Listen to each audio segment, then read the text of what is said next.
pledge allegiance to the flag of the United States of America and to the republic for which it stands, one nation, under God, indivisible, with liberty and justice for all. I like your shirt. No, thanks. Yeah. Yeah, we knew this year. Yeah. That camera work? I think you just turned it on.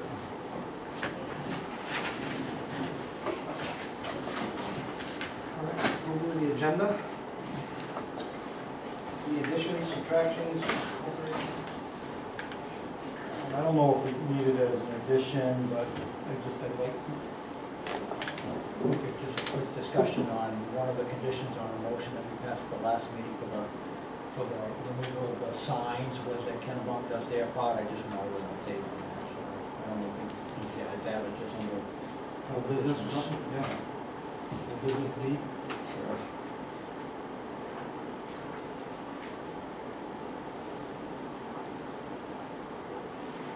Anything else? Motion approved as amended. Second. All those in favor? You getting all this on the tape? Trying. Yeah. Public comments, public forum. Mr. Tashro. Wow, Roger's fine. Yeah. First off, I know excavator is in, it's in service, it works really well, the guys really like it, so we appreciate you guys' help for that. It's a good piece of equipment that'll last a long time. Do you loan that Uh, out? For a price. What I wanted to talk to you about was the Hill Road and the postings that are on it. When they do this box culvert on 111, that they originally wanted to do a closure on that in T-tool. And of course, the state is not gonna allow that. Last I knew, they're not gonna allow that, but the contractor is gonna have a real tough time getting material in and out of there. Our section of Hill Road is scheduled to be done next year, depending on how this other RFP goes and whether that eats up all the money for 1 year. But what I'd like to do normally on a situation where it's just a real short time is just cover a road posting sign. Let them get in and out, do whatever they need to do, which would include even hauling over Hill Road. Lyman has to go along with it as well for this to work, but it'll make a big difference on their project. Probably make a big time on the amount of time that road is really, really messed up, because we're gonna get pressure from all sides, extra traffic when the locals start trying to get away from that mess. If they do a lane closure on that, you're gonna have some major backups. Major backups. Personally, I'd like to see it closed, but it's probably not gonna happen. So anyway, what I'm asking you guys to do is permission to cover those load signs for the duration of that project. Again, Lyman has to do something on their side as well. One of the things I'd like to see in the future is maybe a mutual posting on that, and probably a little higher than it is. Our side's posted 7 tons, Dayton's is 5 tons. Is that realistic? No. Probably if they insist on keeping it posted, 15 tons would be closer. That would at least let some empty trucks through there. Might help some, in the interest of saving fuel, time, and everything else. But for now, it would be just some kind of, we just cover them up for the duration of the project. But I didn't want to do that on my own, that's why I came to you, Buck Stops here. Someone gonna ask Lyman to do the I same can thing? talk to them, I don't know how well up there, but Lyman is also gonna do something on their road this year, from South Street down somewhere to where the upholstery was there, Canyons. They're not doing the whole thing. Whether they're going to pave their whole section or not, I don't know. But the engineer that was working on this RFP for Duckbrook did a proposal for Lyman on that section of Hill Road. So they're going to do something. You can't hurt their section, and ours really, this time of year, as dry as it is, they're not going to hurt that. It would make sense to do that, maybe to speed things up. You expect to do some work on that road next year? Well, we're gonna do some drainage work this year and get it ready. In the scope of this box culvert on 111, they're also replacing the first culvert in on Hill Road because it has to be upsized, Right. lengthened out and everything to accommodate that turn lane. But our section of Hill Road is in pretty good shape, eh? You walk it. I mean, I travel that quite a bit every weekend, as soon as I get to Lyman, it's just like this, you know. It's time, but we can spend a little money and fix it up. You know, pay me now, pay me later. Type of idea, that's what we're trying to do. Keep the good roads good, slowly improve the bad ones. But just a thought, might help speed up the process. Roger, I've noticed on the Arundel side of Hill Road, there's a couple of culverts that stick proud of the road. That's part of what we gotta fix. The Just heavier loads won't ruin those culverts. frost, no, that's just frost, spitting those things out. I looked and measured every culvert on that last week. The only one that needs attention is the one that's gonna get replaced anyway when they do their job. But we've got some culvert cuts to make in the pavement and repaving some sections and some drainage work, upgrading them. My thought was if they were gonna actually close 111 and detour traffic, the Hill Road would basically be closed as well, and that would be a great time to get in there. But it's not gonna happen. It's the middle of the day, from 9 to 2, you can still work on that road without getting run over. Before that and after that, it's as bad as 111, except it's narrow.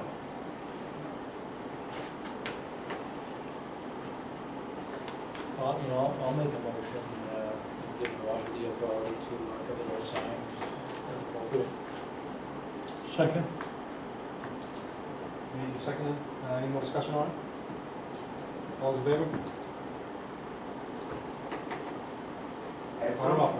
At some point, they may come to the board because the noise ordinance, the way it is, they're gonna wanna get in there and work long days. And they might be up against that noise ordinance too, as far as stop times and end times. I told them they would have to come, and it's the contractor that's got this job is Shaw Earthworks, which is actually a son of one of Shaw brothers. So he may have to approach the board for that, looking for some kind of way for start and end times.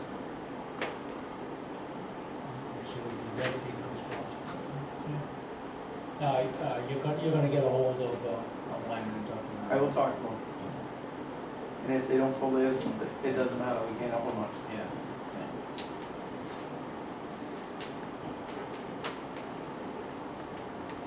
Anything else from the public? Seeing none. Approval of minutes, June 22nd. Mr. Chairman, if I may, I'd like to table those minutes until your next business meeting. Donna came in today and had a variety of thoughts about those minutes that need to be corrected. And I'm not quite sure if you folks have any other corrections, and I prefer to wait for Simone to get back so we can do those corrections properly prior to approving them.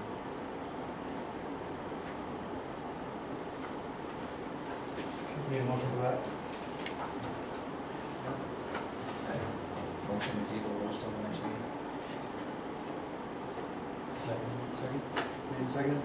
All those in favor? Thank you.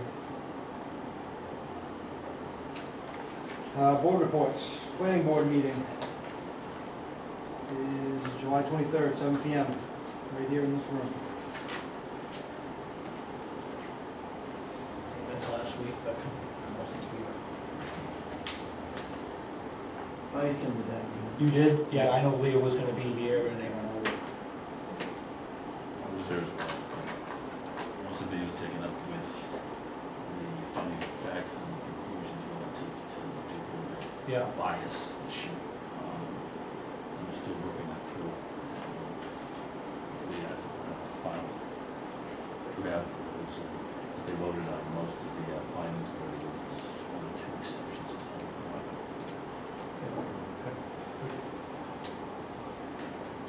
Any other board reports?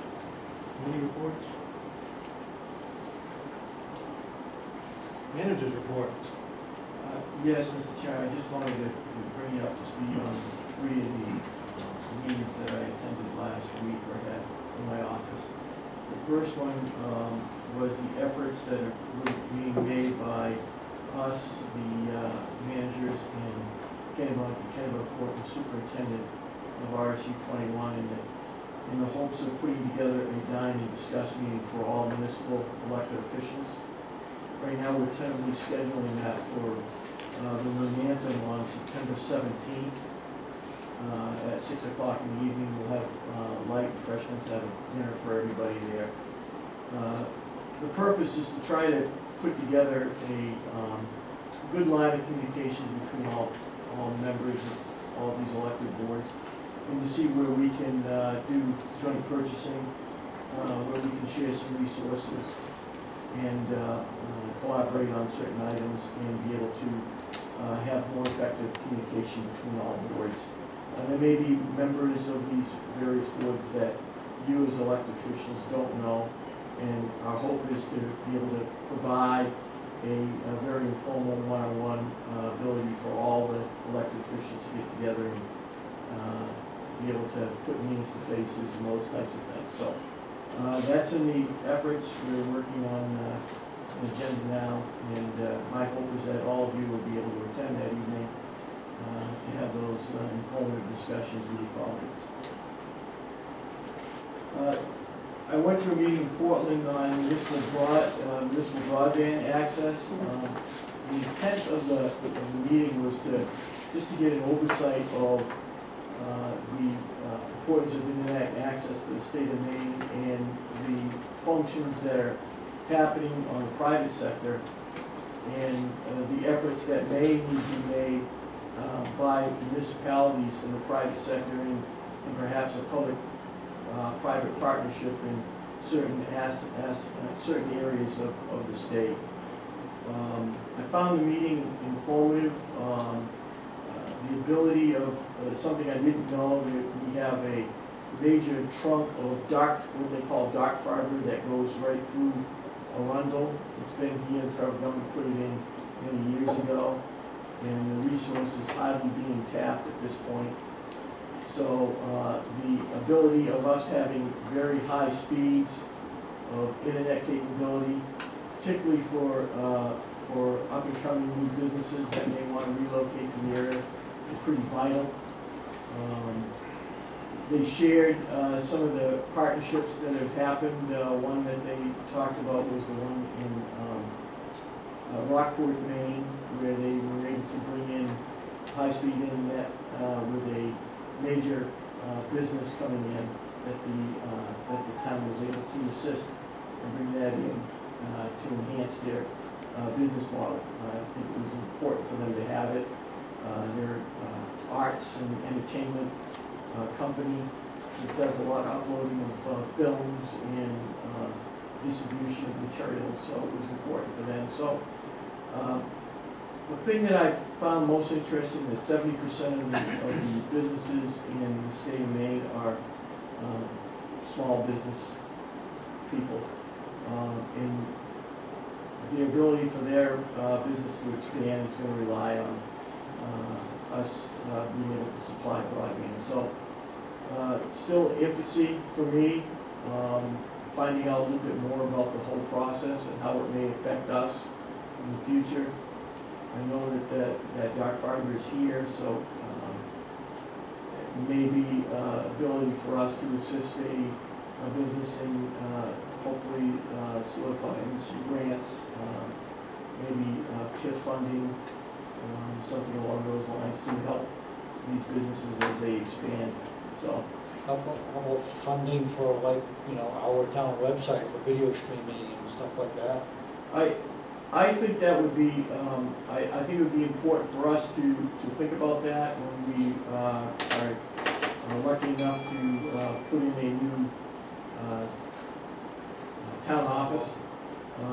Right now, the cost to lay fiber is $35,000 a mile compared to what it would cost to put sewer line in the ground, or so it's really cost effective.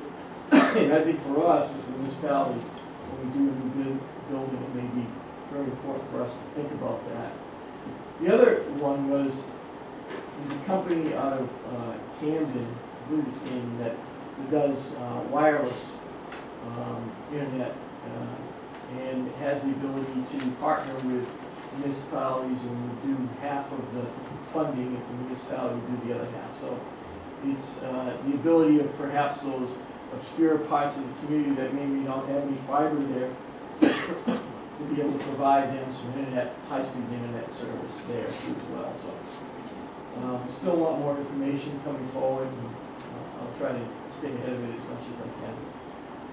I have a question. What is dark fiber and where is it?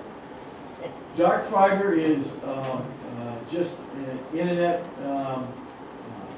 cable that has fiber optics within the cable. That is thousands of optics that are inside this cable that can be utilized as long as you have a transmission, some hardware at either end to use the fiber, to what they call light it up with information. So Where is it? it is on Route 1, and it goes along Route 111 at this point too, as well, through our town. So it's here. If things move forward and you know, the town hall gets closer, then maybe there's an opportunity to tap into something like that at some point in time. Yeah, I found it interesting that it may be something that we'll have to come back to you at some point if we have a business that came in that really wanted to do something, and their business model was set around having high-speed internet resources. So, Did they talk at all about availability of funding? there's the ability through Connect Maine, but there's a website to get grants, but there's no money available yet. The money's not there yet. The grant's been set up, but no money. So still a work in progress. The other meeting I had was I had Comstar, which is our ambulance billing company, come up and talk to me. Right now, since 2011, we have about $85,000 of outstanding ambulance debt that's on the books. I'm still working out where we should start focusing our efforts beyond 2014. How far back we should go to try to establish recouping some of that. What I found is that there's a process involved that may have fallen down a little bit on our end, in that once Comstar goes through a complete effort to provide the money to the town, there's an opportunity for the town to either write off the remaining debt, try our efforts locally to collect that debt, or send that debt on to a collection agency. As long as we give Comstar the okay, they'll go ahead and they have a collection agency that's established to try to collect that as best they can. So at this point, I've had our staff go back 20 to 2014. I've put together and I'll send it to you via email, make it available to anybody who wants it, a stated letter that we'll be sending to folks that owe us this funding, that we would appreciate they contact us, and in the event that they may be entitled to maybe some hardship funding, we can work with them that way, or set up some sort of payment plan so we can begin the process of collecting some of this debt that's still remaining out there. So it's an effort for us to keep working on. I know that you established some rates that you agreed to, I think earlier on this year, that are pretty standard in the industry, from what I understood from the Comcast people, that we're very reasonable in terms of our cost. The only one that I felt that we may want to revisit would be the ambulance calls that we make that we do not transport anybody. Right now we charge $106 for that service. So if somebody forgets to take their diabetic medicine and the ambulance is called and we go there and we assist them, when we leave, they potentially have a $106 bill that they're going to owe to our ambulance service. So for me, fundamentally, and I got to think about it a little bit more, but I'd like to maybe have some more discussion on it. That may be something that we want to do away with, because I don't want to get into a situation where somebody can't, doesn't want to call us because they know they're going to get a bill from us. I prefer them to call us, because it may be an event that some of them are in further distress than they actually know. So I prefer not to make that charge, but on the same token, I understand why it was placed there, because oftentimes there's an ability to collect that. So still working on it. Some of that debt, I don't know what happened with some of the, why we weren't going after some of that. We're gonna try to straighten that out a little bit. I thought we discussed this. Yeah, I mean, that surprised me, I thought that was one of the reasons why we went with these folks, to be able to recoup I some want of to say it those. was 2 years ago we had a meeting, and I thought we already created a letter and authorized the collection agency through Comstar. If you have, then, we didn't follow through on our end, in that once the effort was made, didn't look like we had sent out that generic letter from our end to see if we could collect it. And then once we got that information back, we didn't notify Comstar that in fact we should send it on to the collection agency. That, Where's the lack of, where did the breakdown happen? I don't know. I don't know where that breakdown occurred, so, Dave's got some, maybe some insight. Yeah, when I was doing a lot of paperwork stuff, I met monthly with Lisa and Wendy, and we went over that list. After we hired a chief, that went to him, and it was sorry, so I never was involved after that. But prior to that, we never billed for non-transports. That was just something we never did. I don't know where that started. It was something that was never done up until the last couple of years. And we kept up on that list, and monthly went through the entire collectible list and saw if it was collectible or not. I mean, it was something that was done on a monthly basis, so that list didn't get out of control. What were we doing though, Dave? Were we sending out letters every month? Yeah, on Really? some of them, I mean, a lot of them we knew they were non-collectible, and we Okay. just write them off. Right. And the ones that either we didn't know, usually if it was someone from out of state that just weren't responding to our things, we just sent them to collection. And when you send stuff to collection, if you collect 10%, you've probably done well, because that's how collection works in medical fields. But at least we collected some more of it. But we never used to charge for non-transports for that very reason you stated. We don't want people to not call us in an emergency because they're afraid of $100 bill.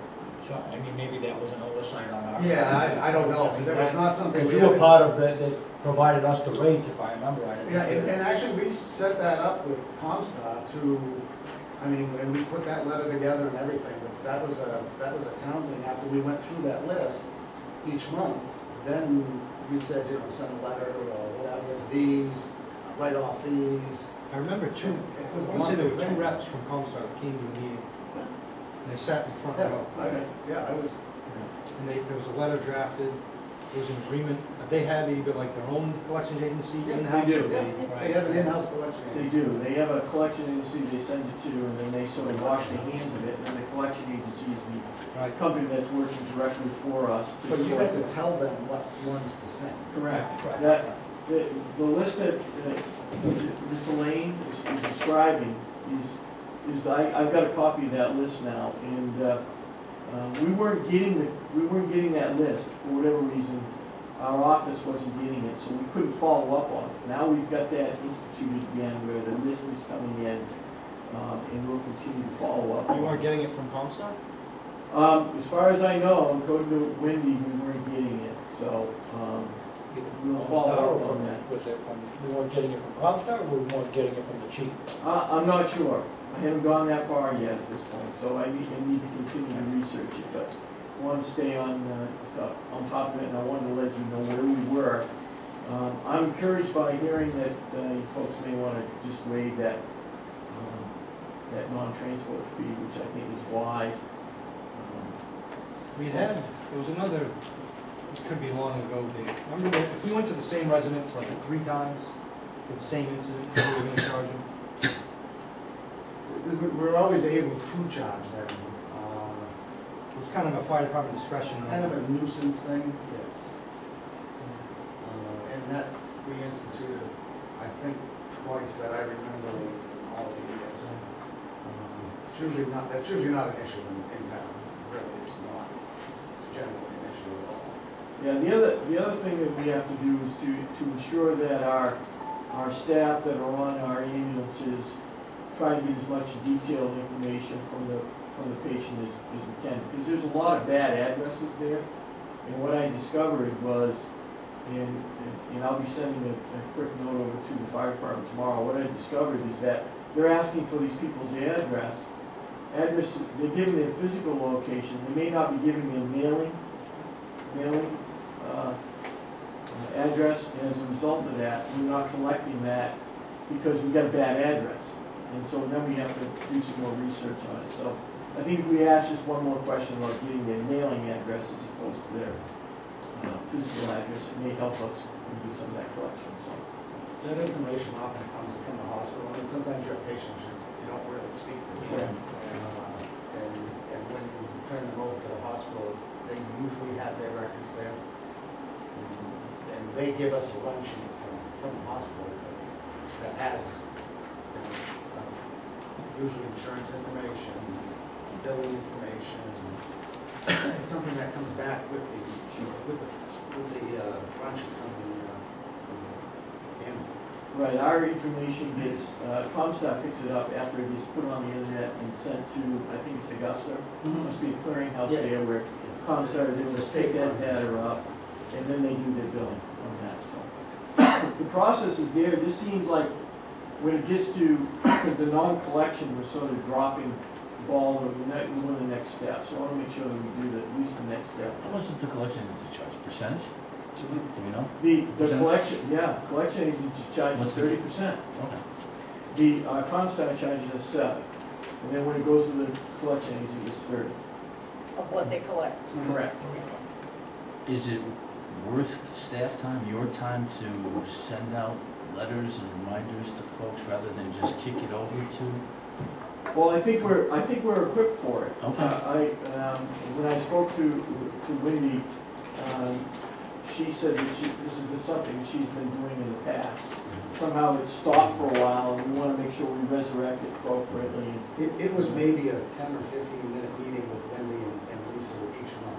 Yeah, but I mean, we still have to send out letters. Then you would eliminate literally half of what was on that list, just talking to Wendy and Folks are very Lisa knowledgeable. at the time. Knowing You that could they were eliminate half that list that you knew was not collected. I just want to be, it's cost effective to have town staff. Right, Big like I say, if collections. you eliminate half that list, and if you were keeping up with it on a monthly basis, it's a very short meeting, and here's the 5 you need to Okay. send it to. Just to keep you in the loop. And it's a time frame, because even when you have an ambulance call, it's usually 3 months or more before that person gets a bill. Because after it goes through the process, Comstar gets it, sends it to the insurance company looks it over, the insurance company gets it back to Comstar, they go through some stuff, write off half the bill, and then the person gets the bill for the rest. And it can be 3 or 4 months before that bill finally comes in. I know that personally.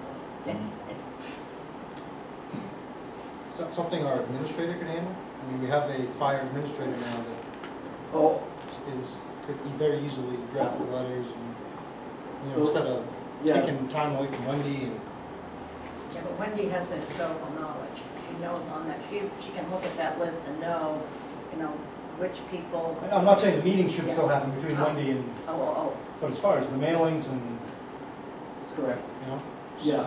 additional time that is needed to communicate with collections and all that, I would think. Perfect job for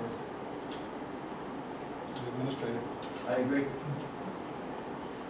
Do we have to do something to eliminate the no transport charge through the board? or- Just notify Comstock. Yeah, we have to notify them, but it looks like you had already agreed to it and signed off on it, so I'll talk with Jeff Tassi tomorrow and see what we need from you folks.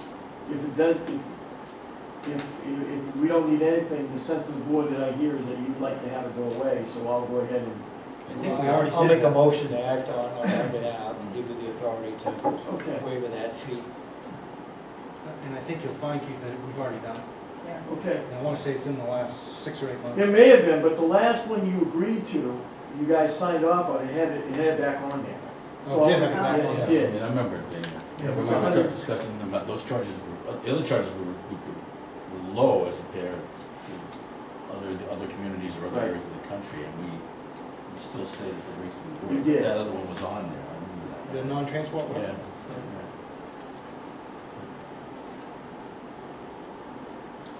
So I made a motion. Motion's been made. I'll second that. Second, any more discussion? All those in favor? Thank you. Old business, review town-owned property. Yes, Chairman, we provided someone put together a packet for you all to look at. And if you recall, this was predicated on the fact that we had somebody who was interested in purchasing a piece of property that we own on Route 1. And before you folks decided what you wanted to do, you at least wanted to take a look at what we had and whether or not you wanted to pursue going out to a sealed bid on any or none at this particular point. So you could probably make more hide here this list than I can, but Simone provided a quick map, try to color code the areas where we have properties that are owned by us. And gave you some background information on them as best we can.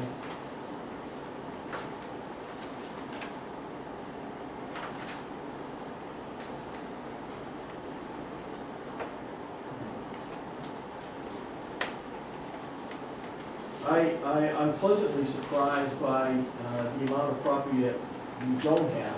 You always think that the list is larger than it actually is, and I was surprised that it wasn't as large that I thought it may be. So I'm happy to report that that's a nice thing that those parcels are need to be taxed to be taxed. The big pink one in the middle, that's the dump, isn't it? I believe it is, That's yes. the dump.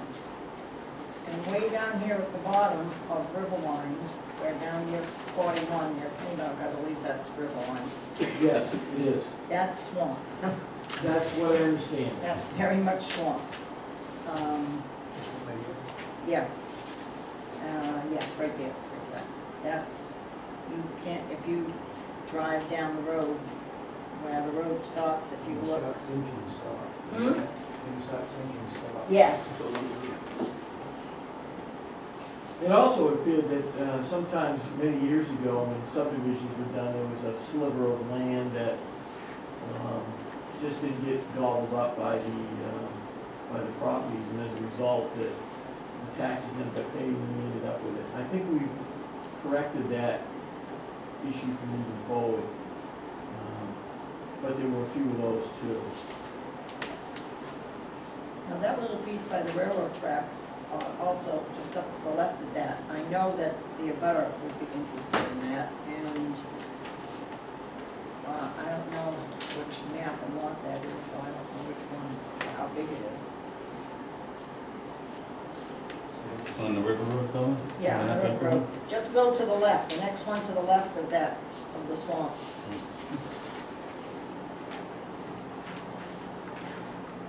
It's just below where it says 43.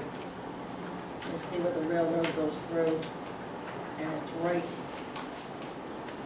when you go over the railroad tracks on the river road, it's a lot right there. Mm-hmm.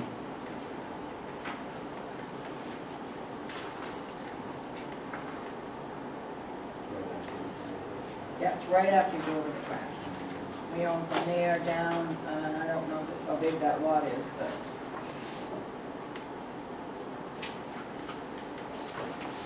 You know, what's this memory lane thing, 2 acres? I mean, anything about that? what is that? Off the Proctor Road, Memory Lane?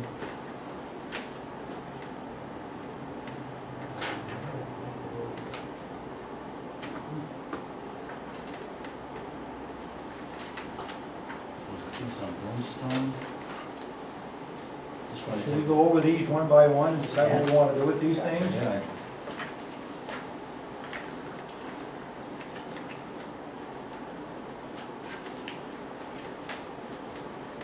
How would you like to start? You want to start down here at map 42, river line?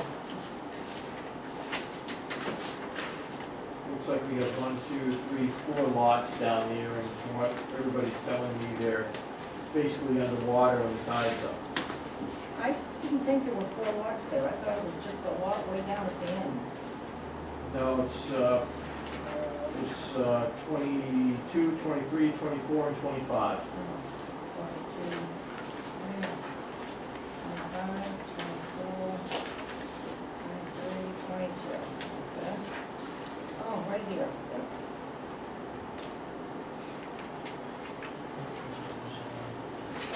Right there. Right there.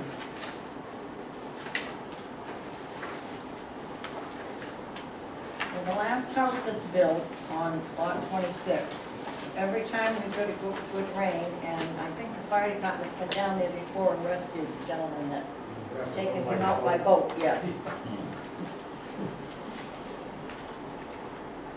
I've never been down. Imagine that. Put your boots on, and go on down. Recommend it to people. Yeah. So we get just locked in. Property on these lots? No, they're just lots.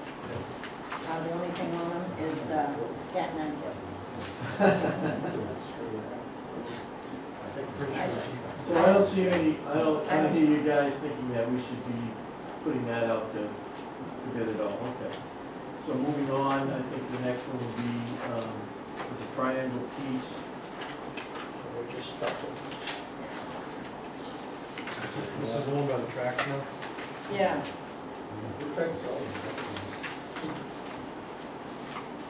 Which one are we looking at? This one? Map 43. Map 42. 42? 2.5 acres? It says, Well, Doma thinks the abutter would be interested.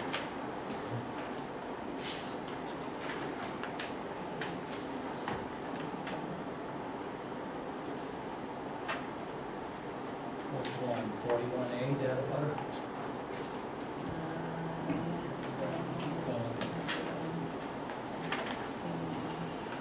Almost there again.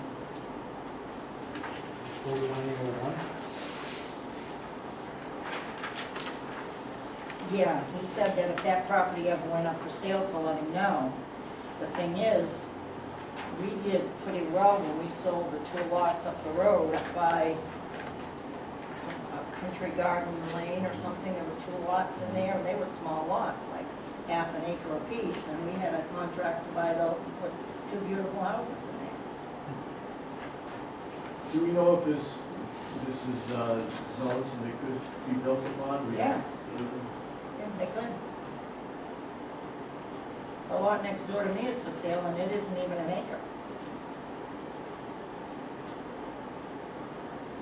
It is a very small building on the road because of the narrowness of the lot. There's Yeah. not really one place where the house can go, because we looked into it before. Yeah, And that it was goes like- back, the one border is 241.33 feet from the river road back.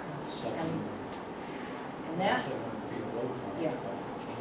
and that part of the property would be right in that area right there, I think would be buildable. I think we ought to just test the waters. Why are we holding on to these properties? Yeah. I mean, Yeah, like I Somebody said, I wants to think, buy it, I think come we in. put it on, Well, I think let's we just- put it on the market twice and got Well, much it's the same thing with this, I mean, with this one. Maybe in a butter would want that. Who knows, right? I mean, why are we holding on to this? It does us no good. Nobody's ever gonna build a building in a month. No, they're not buildable, but an abutter might want them. Yeah. I mean, even if we got $10 for it, we'll put it back on the tax rolls. Stuff like that, I don't think we should be holding on to that. I'm not in the real estate business. Sell them all, Keith. Not the Just don't dump. sell the transfer station. Yeah. Town hall. The fire. No, because if you look at the other property on map 33, that's what we own. We're holding on to that just in case. That's the property that we had looked at, to put the town hall on. That bends, right? There's a- Yeah, so we want to hold on to that one for now. Which piece is that? 33 something. What's the second piece on? 3313A, or 30, the little triangle piece? No, this one, he's got 50 for right away, Connie, off Route 1. Yeah, what is this 13A? Where the devil is this?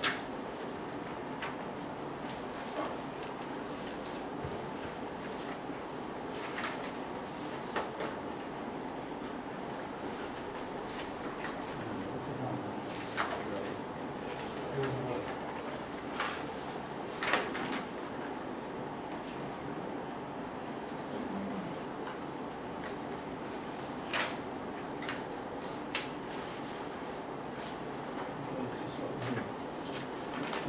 33, Yeah, that's 3. right. I think 13A we tried to get rid of before and nobody was interested in it. Yeah, that's off Old Post Road. Yeah, That was one of the ones that I was describing before. It looked like the subdivision was done and then that little piece was left. And yeah. we ended up owning it because nobody was. Nobody wanted it, nobody claimed it. Can we like stop jumping around here and still one property at a time? So we know we're not gonna sell 33. 33-3, which is 10.86 acres. Right. Okay. And then the other one was 27-3. That we're not gonna sell? Not yet. That's the current town hall and fire station.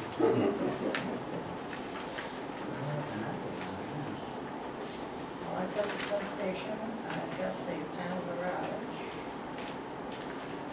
Can't sell the substation. They're not in order here.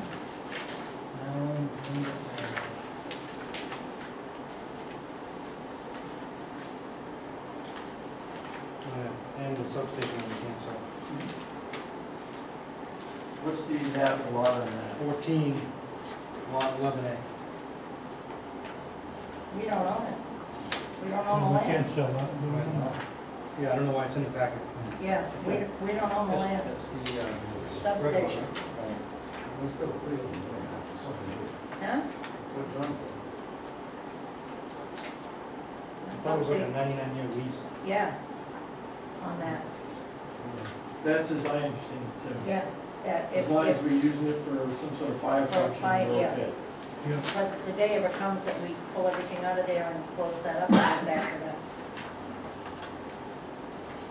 Okay, that's town property. We can't get rid of, I mean, that's, we can't get rid of that one.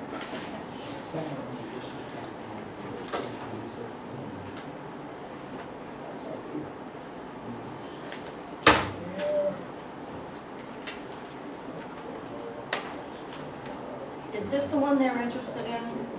Map 12, lot 7? How large is it? 30 acres, 31 acres? Yeah. Maybe that's it. Okay, we'll put that one up for sale. Where's that? Oh, that's on Number the one. 1. Here's the town garage. Yeah, we do own that, but we don't want to get rid of that one. Who's interested in that? I know. I don't remember the gentleman's name now. 15, 16.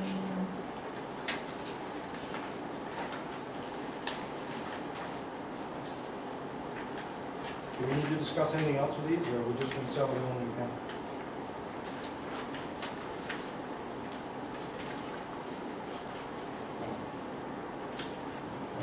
Here's my question. You guys have been rifling through these, I'm still way behind. Catch up, Danny. Looks like I'm missing something. We already sold those.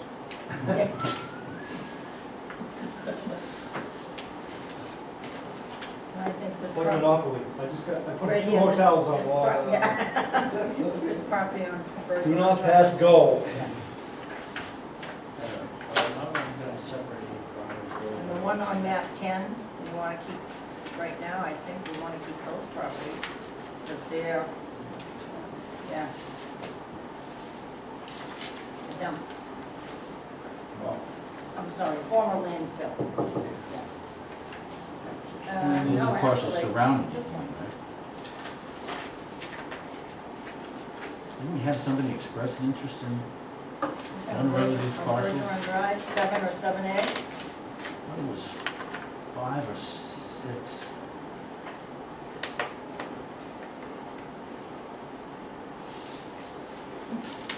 Where's our tower? What lot is the tower on?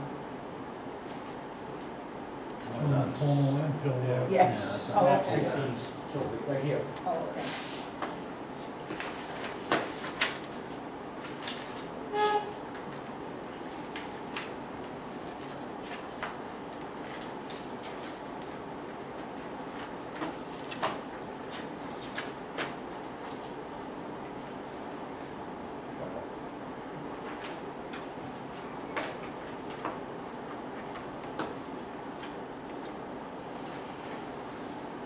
What's the wishes? Roger, why are we holding on to that 27 acres off the landfill? Remember? It directly abuts it, for one. It's a rock pile. Well, 6 is 15 acres, that directly abuts it, I but think if you then, ever sold those, you'd be putting rock systems in, more people, you know, yeah. That's. That Right. Even this lot approximately 5, Roger? I mean, I know it's huge access problems, but, 5 is that the one that's off? That was a former Corey property, yeah, I think, which is another one that directly abuts. Corey, Cynthia Corey.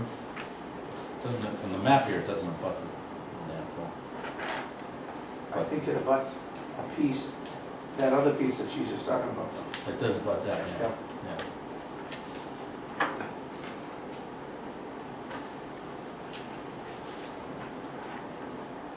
What's Bergeron Drive?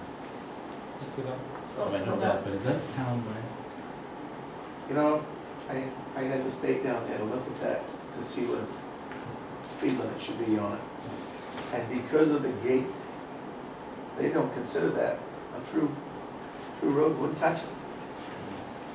So, we maintain it as a town way. Is We there, actually own it, but that's a good question. Is it a town way? Yeah. no. You may I own the think the land, but only I'm way not you sure it's a, The It's only a way you formally can, accepted you road, can so get access There's to nothing it. in the books that no, I don't think says so. it's formally, Roger, that lot, is there access to that piece? There must be a right of way or something someplace to that, right? I believe, right off. Because they call Bergeron Lane, the one where Gregoire's and all the other ones live up in there as well, so. Should be access to it. She had a right of way up through there.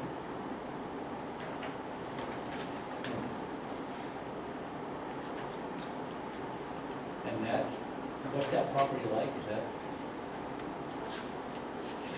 That's really fairly rocky. It has been cut off before she get rid of it. She had the timber cut off. I mean, there's some significant land there, right? 27 acres there, 16 acres. But again, don't touch more than that to provide water to somebody when they build on there and the water's bad. What if we sell it to them? What if we sell it to them with that Yeah. full disclosure? Good luck. Well, that's another story. You never know. That was efforts to try to get a piece that directly abutted the landfill as well that the turnpike owned, and we almost had it once upon a time. But they decided to keep it. Oh, yeah, where they found all their sand No, they'd actually keep that maintenance lot that they have, but it comes right up against the tree line at the landfill, just about. I think due to the plume coming from the landfill, I think that might be a good idea, time being, to hold on to that.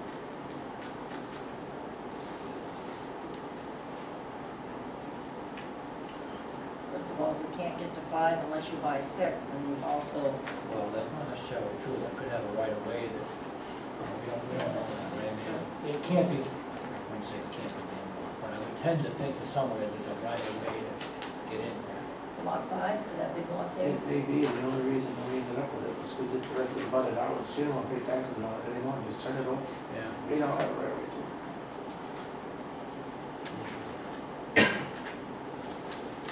Because she kept half of that and then sold it to somebody else and bought the property.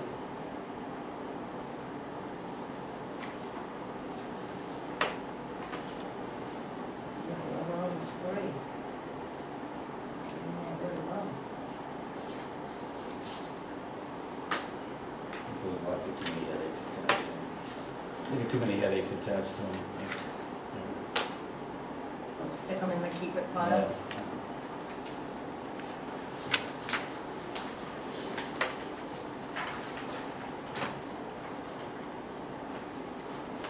When we go over the list I have to sell, okay.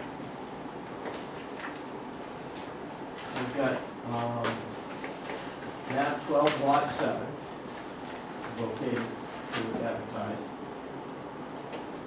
I have, map 1, lot 28, is okay to advertise this on memory lane. We have map 43, lot 42, which is on the River Road. Yep. That's okay. We have map 33, lot 13A, which is a triangle piece, off the Old Post Road. So it's in a subdivision. I have map 42, lots 22, 23, 24, and 25. Should be okay.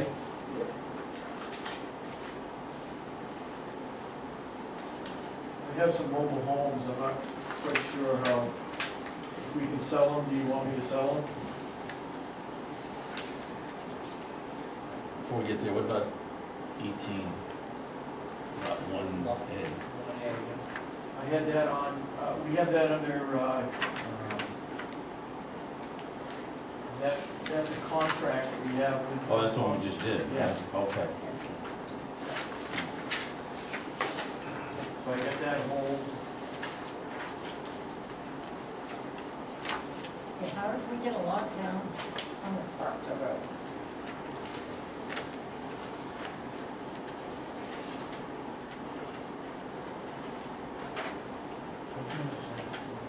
Map 1, map 1, 28.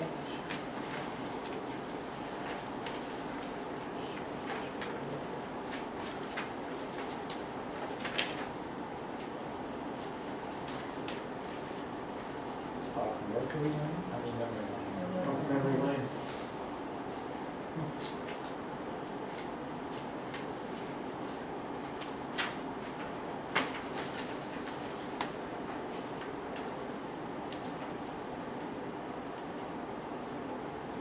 You have any idea what that looks like, Roger?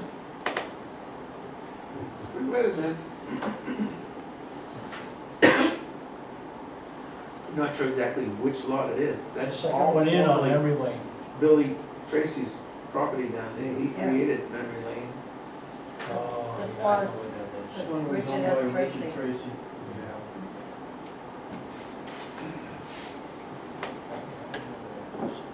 Too much institution number out here. Well, I'm see if we get any action. Okay. got a list to work off of. Are these mobile homes occupied by? I'm not sure, I have to double check. You want me to just hold them for now, these mobile homes? Yeah, I think we gotta find out what the status is. Linda Avenue one is one that we dealt with this one not too long ago, wasn't it?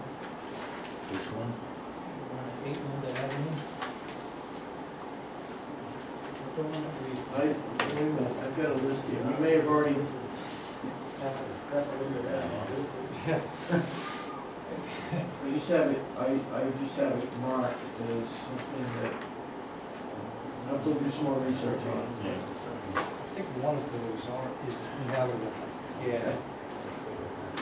Why am I If that's the thinking? case, you could probably find a scrap pack in there and just sell the property.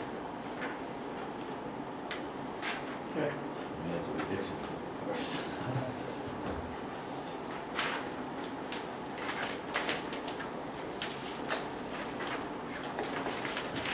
Okay, I'm all set for now. I got a list. I'll put something together to let you know what we have. Okay, so I'll then call out. The ones that I we're think these are selling, the ones we're selling. should we try I think starting these are off the with ones a, we're keeping. with a minimum bid amount? Somebody come in $50 and then walk. Well, we can reject or accept any and all bids, so, we would probably end up rejecting that. Or we could put a minimum price based on what their outstanding, tax obligation was to the town at the time of the vote, at the time of the transfer. Do that if we wanted to. We're still a couple meetings away, Yeah. let me put something together and, some sort of draft language. These odd lots, I'd be sure that specific ones went up to his butters, because that's probably the people who, if interested, that's who's gonna. Okay. Yeah. Those lots at the end of Riverwind are all in flood zone.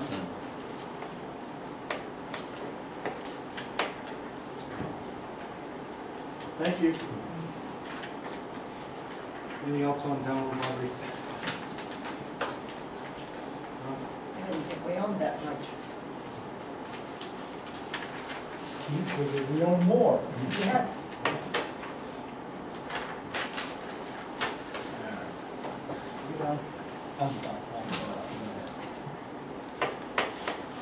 Review of Jack's list.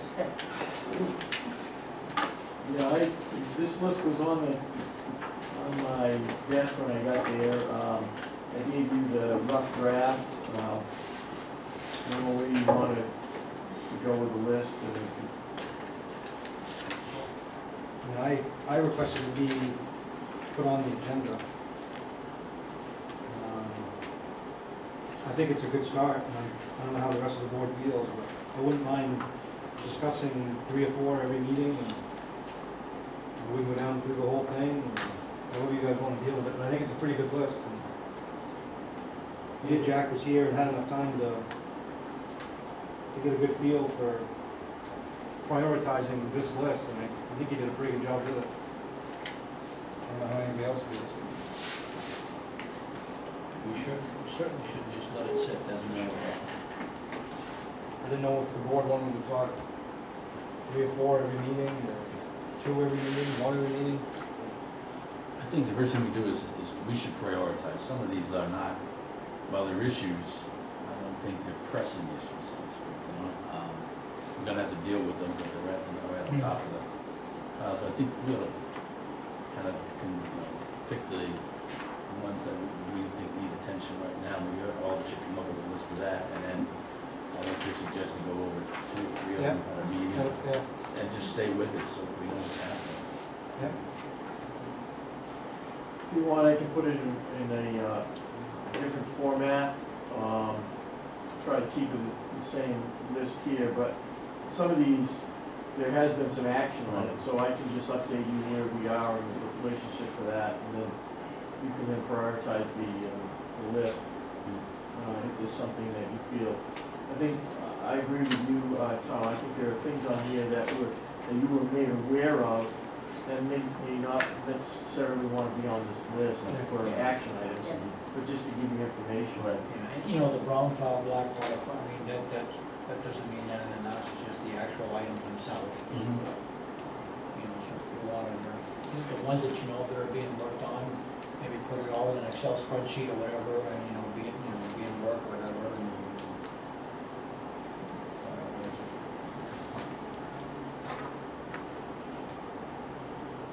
That's something you can get to us next meeting? Yes.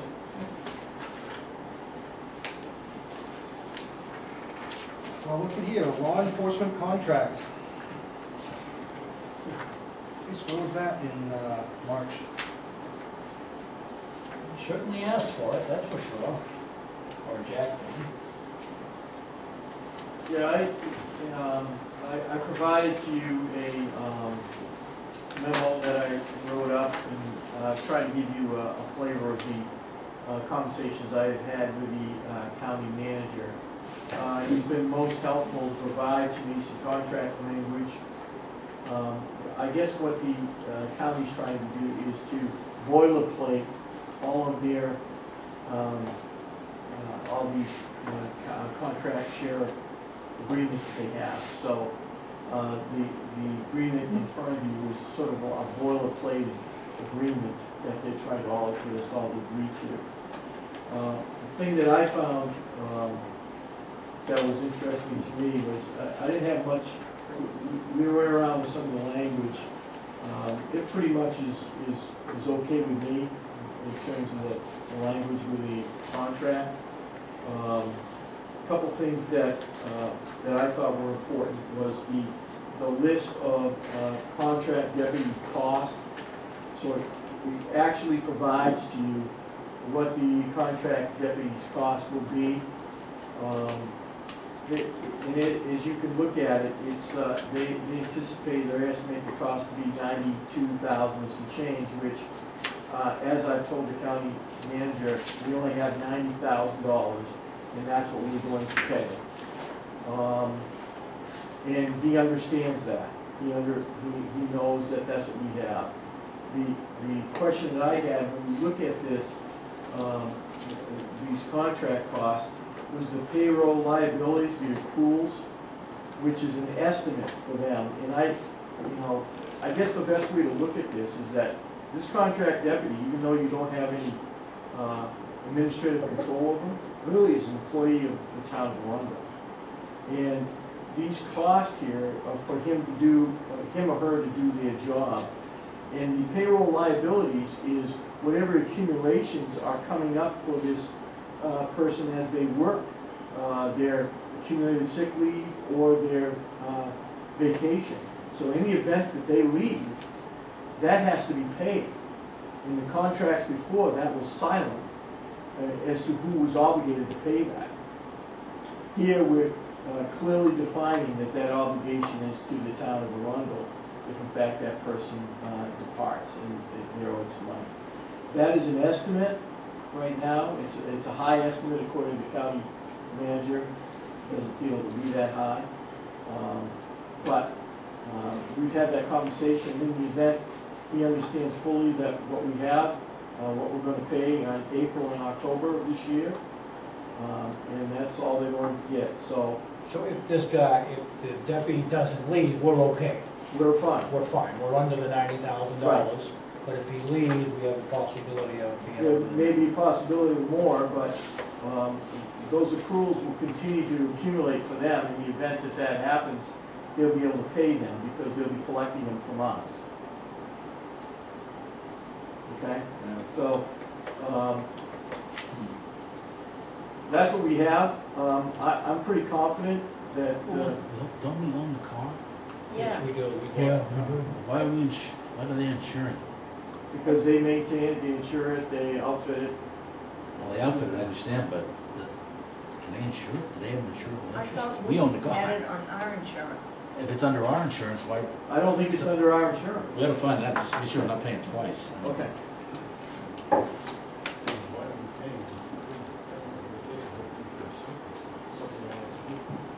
I'll double check on it tomorrow.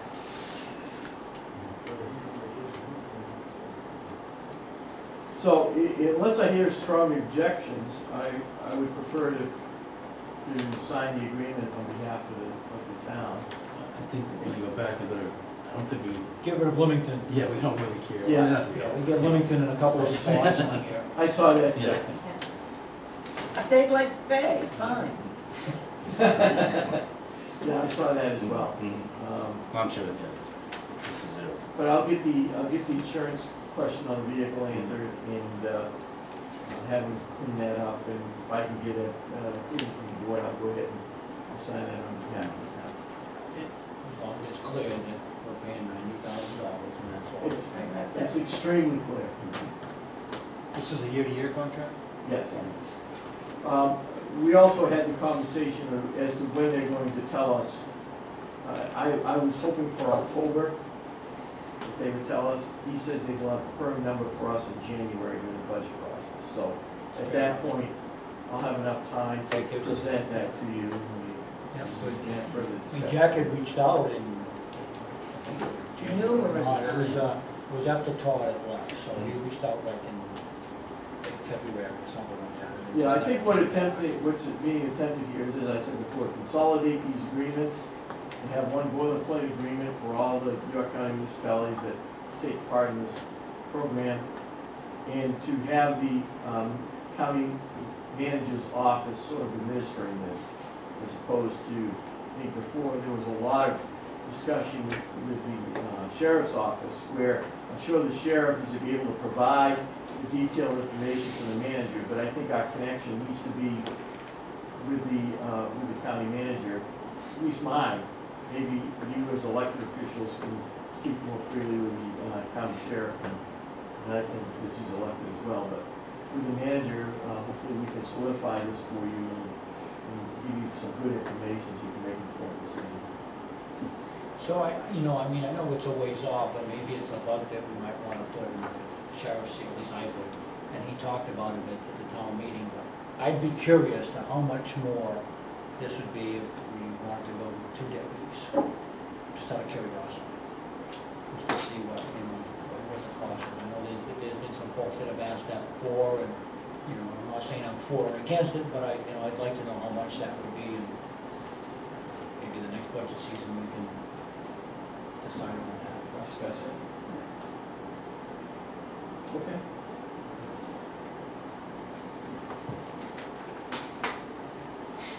You need a motion to sign? I would love a motion in a second. Yeah, so move. I'll second that. Motion been made and seconded. Any more discussion on it? All those in favor? Thank you. Dan, you're up. Oh, your signs. Oh, yeah. So, has Kennebunk removed their postings? They did remove their postings. Board did not act on it, though, because they never acted on it to begin with, put them up. Oh, really?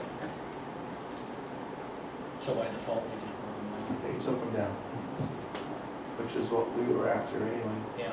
Rather than chase everybody for permits, when they started checking out the history of it, the signs were put up and they never voted on it. Good. They're gone. Perfect. Thank you. New business. Norma, we appointed you for everything while you were out. I know, I heard. Okay. No problem, I'll get right on that. Annual appointments. Yes, I have a couple I'd like to present, some of the information, I probably don't have it all at this point, but right now for the Parental Budget Board, I've heard back from John Bell and Michelle Moore Allen, and I'd like to reappoint both those folks for a 3-year term. I'll make a motion on that. Second. Motion's been made and seconded. Anybody want to say more? All in favor? Do you have the forms? I do not have the forms. The other one I have this evening is the planning board. I'd like to have everybody on this list that's come forward that looks for reappointment. Tom McGinn for a 3-year appointment. Martin Kane for a 3-year appointment. Robert Kuhn for a 3-year appointment. And John McKendron for a 1-year appointment.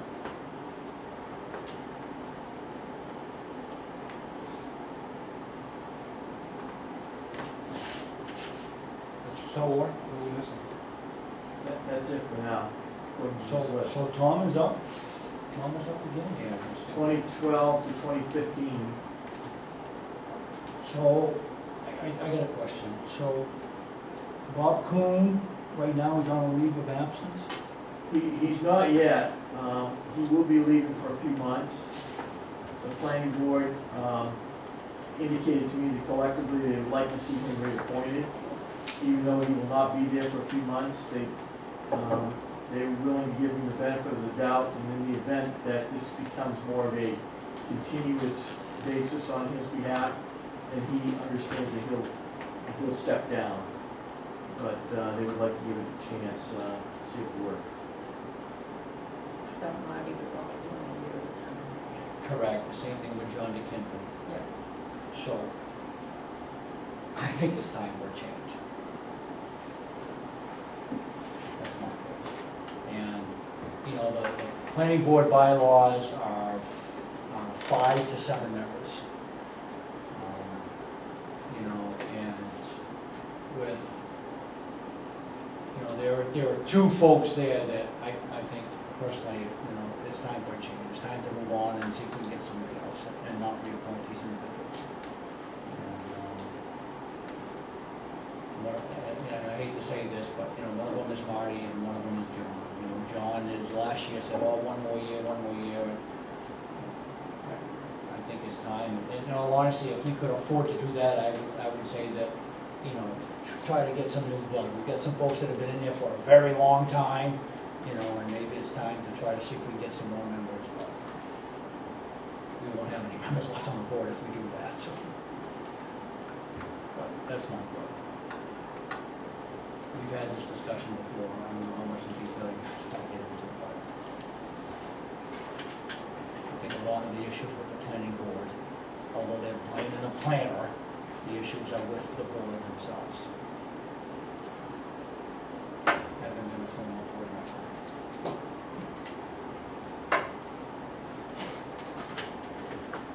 I'll just give you my 2 cents. I know I've only been here for a little over a month now. Attended 2 planning board meetings. The most recent one was this past Thursday. Most of the members that are on this list were at that meeting. What I observed from the board as they were deliberating is that we had a bunch of individuals that did not mind discussing subject matter with each other, didn't mind voicing their opinions. I didn't see that any one of the board members was overwhelming to another. They were appreciative of everybody's comments. They seem to be working well together. I haven't been here as long as you have, Dan, so for my 2 cents, I didn't see that they were not able to come together as a group and try to solve or resolve issues that they had amongst themselves or for the town. So that's just my 2 cents on the other side.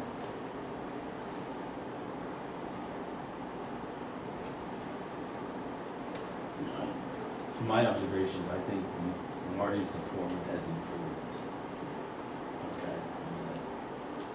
He's much better voicing his opinion and not being disrespectful of others, just in the past.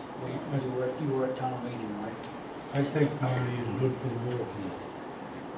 He's mindful of the town, and sometimes he don't come on as politely as he could. I think he's very mindful of what he's doing.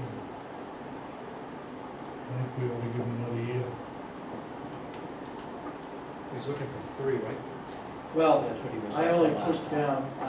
down that I think that He was up for 3 last time, and Okay. we said, we'll give you a year. John DeKinnon came back and said, no, they put me in, because it's a 3-year rotation. it So John generally is says, staggered 3 years. right, I got a lot going on, give me 1 year, and so we gave both of them 1 year.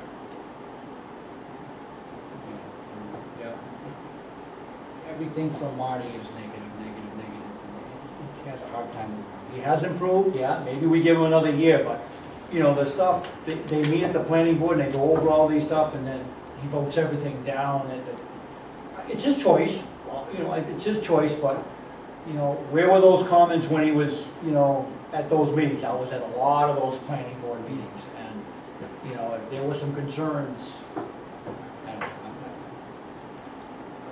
I hear you, but I mean, to Phil's point, I mean, diversity on this board is important. And talk about opposite ends of the spectrum, the two people we're talking about for winning appointments, I mean, generally they're on the opposite sides of the issue, so it's good to have that, at least for me, that perspective running at each other. While the rest of the board members sort of through. Okay, then I'll make a motion that we appoint Tom again and Bob Combs for 3-year terms and Murray Kane and John Kindred for 1-year terms. I'll second it. Motion's been made, seconded. Anything else? All in favor? All opposed? I didn't oppose it, because she was in favor, because she grouped it with the other ones. so- You are in favor? Yes. Okay. Thank you. That's all I have for appointments this evening. We may have more as the boards begin to get a better handle on their who needs to serve.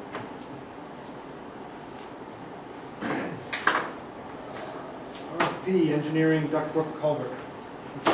This Yeah, packet here, right? Right, they needed to be back on Friday, they came in on Friday, I opened them this morning, gave them to Roger to review. We have the slight list on top as to who we have, there were 4 of them. Peckham and Greer, Woodard and Curran, BH2M, Sebago Technics. Correct. I think the low requested proposal was 5,500, and the highest was 13,000. BH2M, Sebago Technics was 7,400. Woodard and Curran, nope, I'm sorry, Peckham and Greer was 12,500, Woodard and Curran, 13. We, both Roger and I questioned the differences in the low and high bid, reviewed the documents. It appears that they all understood the RFP and quoted to the RFP. The only thing that we can speculate at this point is that the 2 high bidders probably have a lot of work to do, and they're not necessarily looking for this work. It would be our recommendation that we go with the low bidder. On the next sheet, I don't know what it is, but there's an additional 4,000 in BH2M's line. Right, BH2M is also giving us a cost to do the design. It would be an extra $4,000 if we want to have them do a complete design package and put it out to bid. And that wasn't part of the RFP. That's why it's not, I just put it in there as a note to myself. Some of the others put in additional money for that as well, and they were in the $10,000 range.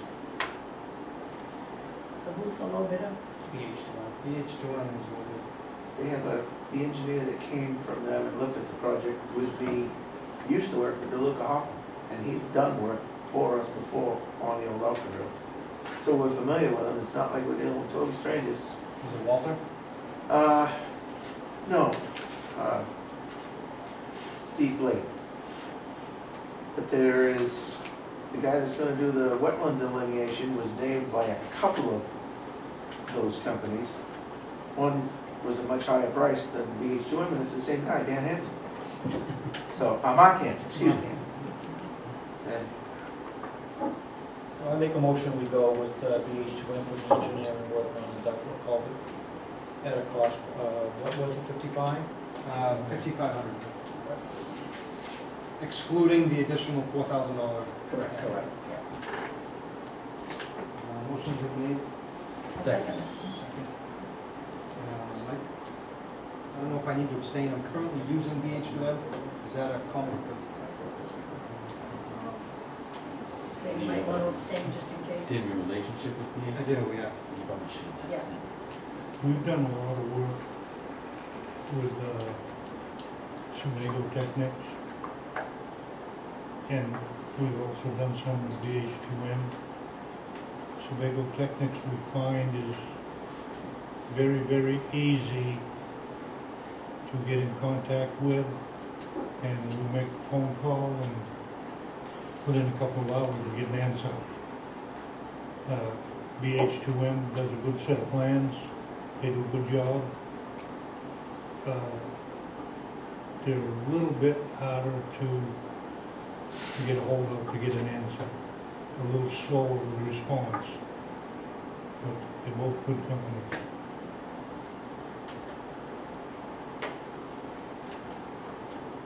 Motion's made, seconded. All those in favor? All abstained. BH2M it is.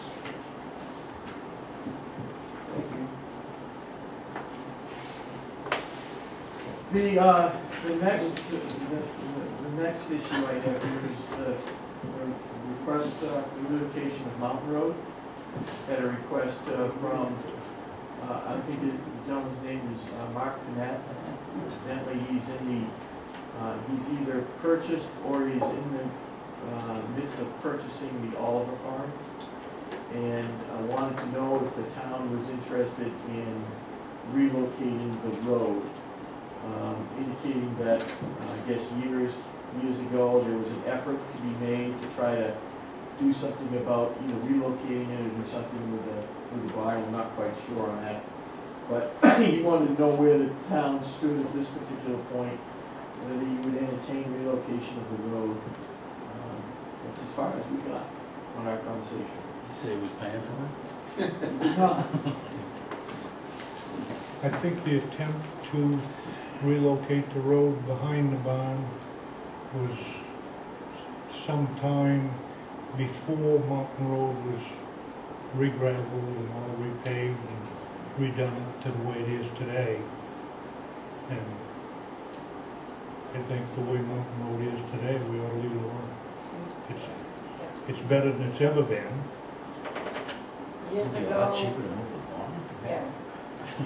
Yeah, There was, and I believe history-wise, it was in the mid-80s, I want to say 1985, maybe 86, that was the last section of road being done, and there was talk about removing, that barn was built in sections, so there was like 3 different sections, removing the front section, closing it in, doing some work to it, fixing it up, shifting the road just a little bit away from the house, going through, or the other option, which was, they didn't want anything to do with it at the time, was to go behind the barn and basically straighten that section of road. And they didn't want anything to do with it at the time. we had, Mr. Oliver was at the point of, the town was going to take, I think, at least 10 feet or so of the front of the barn. We were going to put it on the back, where the back of that barn at the time was unusable. So we would have fixed that, done all of that for him, and it would have made access there easier. And we thought we had come to an agreement when he decided that even though the town was going to pay for doing all that, he thought he should have some money besides. And it got voted down very quickly, so it stays the same way it is right now. Yeah, the sense I get from the board, and it was my sense as well, is that we're not in the, Financial. we're not gonna do it because it's gonna cost us money. We're just not gonna do it. At the time, it made sense to be one of the options on the table, but at this point, No, The only thing I did say to him on the phone is that we may want to do a little bit better signage on either end of it. And I'll talk to Roger about that, about just for people that may or may not know it's there and how close it is to the barn, a little bit better signage. But other than that, I think that knowing the limited amount of scope that I have in road construction, it would probably be far more financially feasible for him to move the barn as opposed to redoing the road. And I'll make that suggestion to him. I don't think he's interested in moving the barn. I think we're just interested in getting money for the piece Yeah. of property. yeah. I told him I'd bring it up to you, and, you know, I've got my obligation at this point.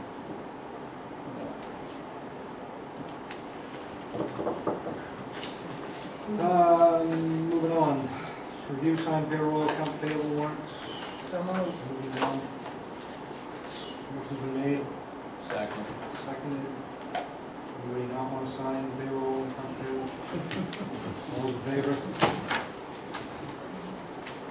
Other business. One thing I did want to add was, Patty is back in Lyman as the code enforcement. Okay. Yep. I So, didn't last long. I think the drive was too much for her. So I wouldn't mind opening up the negotiations again for, To share. yeah, the joints. Geez, I think the contract language is all finalized, Yeah, from what I understand, according to the file. I think it all that needed to be signed. So you want me to do is resurrect it and see if they're still interested and move forward with that? Yeah, he had it in front of us to sign the night, one night, and then we didn't sign it because of that, so. Correct. I meant to bring that up at the agenda approval. Does the authority that we had given Pete to sign that agreement still stand? Probably as we authorize the town manager, it wouldn't hurt to just reaffirm that Yeah. he approves the authority that is that agreement with the town of Lyman.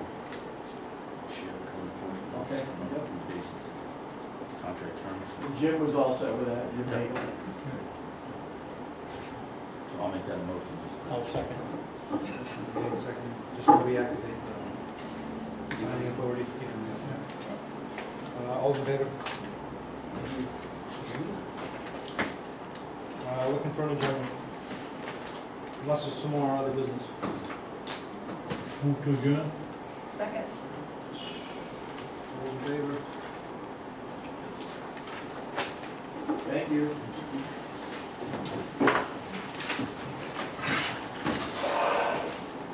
Email you tomorrow, maybe get some clarifications, it's really hard to hear. I get the camera? That's fine. The air conditioner. Thanks. And problem. I'd actually need it by, probably by noon, the answers are just posted clarification. Just give me a really, I'm out of here, I would need the appointment to go through. Okay, I'll